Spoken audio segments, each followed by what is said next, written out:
কদরের রাতটা আমরা কিভাবে কাটাতে পারি, কি কি আমল আমাদের করণীয় বা করলে ভালো? প্রথম হচ্ছে আমাদের একটা ভুল ধারণা থেকে বেরিয়ে আসতে হবে। ইদানিং এটা আলোচনা হচ্ছে আমাদের দেশে। আমাদের বদ্ধমূল ধারণা এক সময় ছিল যে না, শবে কদর মানে হচ্ছে 26 দিবগত রাত, অর্থাৎ 26 রমাদান দিবগত রাত, আমরা যাকে 27 রমজান বলি।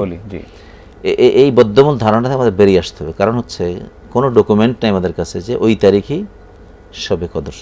তবে রাসূলের বক্তব্য, কিছু সাহাবীদের বক্তব্য, এগুলোকে সামারি করে অনেকে সিদ্ধান্ত দিয়েছেন এভাবে যে সম্ভাবনা অনেকটা বেশি হচ্ছে শবে কদর ওদিন হতে পারে। সুতরাং আমাদের এই ধারণাটা পরিষ্কার করতে হবে যে না, ওই দিন হতে হবে, এটা কনফার্ম না, হতেও পারে নাও হতে পারে, তবে ওই দিন হওয়ার সম্ভাবনা অনেকে বলেছেন বেশি।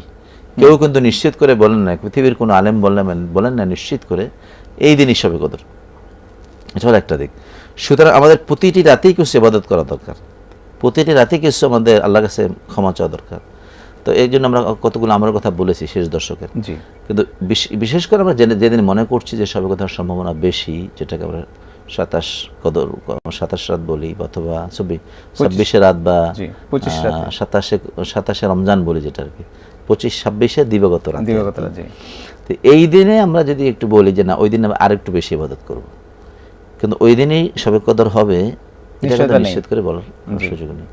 সুতরাং আল্লাহ তাআলা যদি কবুল করে, সে অর্থে ওই দিনকে একটু বাড়িয়ে দেয়া কেন, কারণ ওই দিনে সম্ভাবনাটা অনেকে বলেছেন বেশি অন্যান্য বেজর রাতগুলো এবং সব শেষ দশকগুলো।